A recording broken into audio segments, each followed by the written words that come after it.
Hola, soy Poke.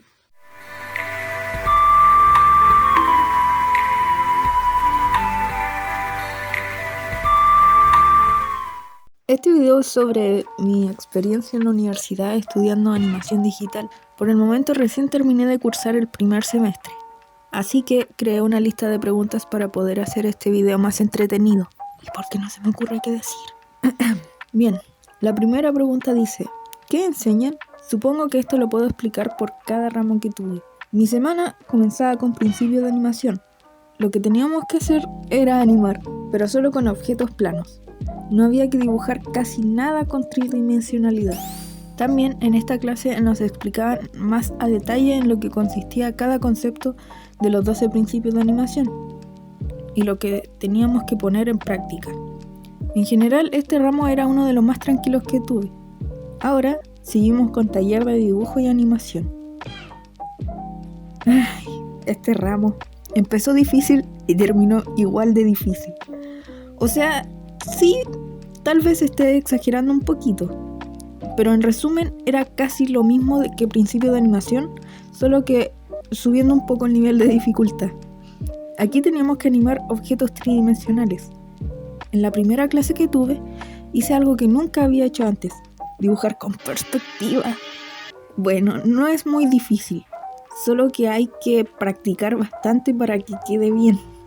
Este ramo fue con el que más tuve que trasnochar, pero al menos creo que mis trabajos quedaron decentes.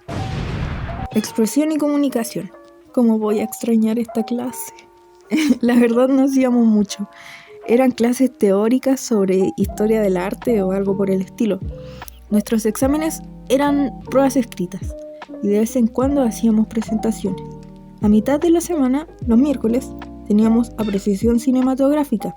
En este ramo aprendí mucho sobre angulaciones, planos, montajes, etc. Lo único malo era que en el momento de presentar los análisis sobre cortometrajes o películas que teníamos que ver, casi siempre decían que faltaba algo por agregar o mejorar la escritura. Pienso que hubiera sido mejor que los profesores pudieran entregarnos ejemplos de la forma de escritura que querían que tuvieran nuestros trabajos. El último día de clases de la semana tenía que ir a 2 clases, gráfica digital y mano alzada. En gráfica nos enseñaron a ocupar Adobe Illustrator y Photoshop. Aquí no teníamos que animar, sino más bien debíamos hacer ilustraciones o algo parecido. Este fue uno de mis ramos favoritos porque también nos enseñaban sobre teoría del color, en qué formato imprimir y cómo hacer thumbnails. Puede que me enseñaron más cosas que no recuerdo muy bien en este momento. Tendría que repasar la materia un poco. Bueno, continuemos con el último ramo, dibujo a mano alzada. Como dice su nombre, en este ramo no podíamos dibujar con regla y era todo a papel. Este ramo lo odié, pero a la vez aprendí mucho. Empecemos con lo malo. Dan demasiada carga académica. Tareas para entregar de una semana a otra que requieren demasiado tiempo, pero vayamos al grano. La primera parte del semestre nos enseñaron sobre puntos de fuga y dibujar figuras geométricas, con 1, 2 y 3 puntos de fuga. Nunca aprendí bien el tercer punto de fuga. Luego teníamos que hacer bodegones simples o con más objetos. Y por último, teníamos que mezclar estas dos cosas y al mismo tiempo dibujar paisajes o interiores.